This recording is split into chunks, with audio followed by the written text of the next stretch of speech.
તો મિત્રો સવારમાં તૈયાર થઈને રિક્ષામાં બેસી ગયા હતા અને આગળ બજરંગદાસ બાપાના આશ્રમે જાય છે સેવા ભાવી અને સેવા કરવાનો સોટા હતી ગયો હતો એટલે આપણે બધાને બાપા સીતારામ કહીને આપણે પણ નીકળી ગયા છીએ અને આપણે નીકળી ગયા એટલે સીધું જ આવે છે આપણે ઠવ્વી ગામની અંદર જ આપણે જાય ને એટલે સીધું જ આ વાડી આવે છે. વાડીની અંદર કેરીના ઝાડ છે એટલે બગીચો કહેવાય છે અને અંદર મસ્તીનો જો એકદમ બંગલો બનાવેલો છે જૂનવાણી ટાઈપના. આમ અત્યારે આમ આપણને એમ હોય કે આફ્રિકા અમેરિકાની અંદર સી જો એવી રીતે મસ્ત મકાન બનાવેલું છે અને બહુ ઝાઝા અહીંયા થળિયા છે અને આ કેરીનો બગીચો છે અને અમારું ગામ છે જેદતની બાજુમાં ઠવ્વી આવેલું છે.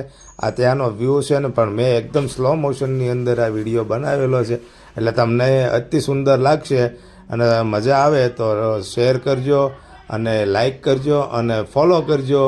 જનક દેંગડા કરીને મારી આઈડી છે અને ત્યાંથી આપણે નીકળીએ એટલે સીધું જ ભોકરવાની ભડની અંદર મારી વાડી છે અને ત્યાં આપણે ઝાર વાટવા જઈએ છીએ. તો જો કેટલો મસ્ત વ્યૂ છે, જો પવન ચક્કી છે અને આ સારો લાગે તો લાઈક શેર સબસ્ક્રાઈબ કરજો મિત્રો.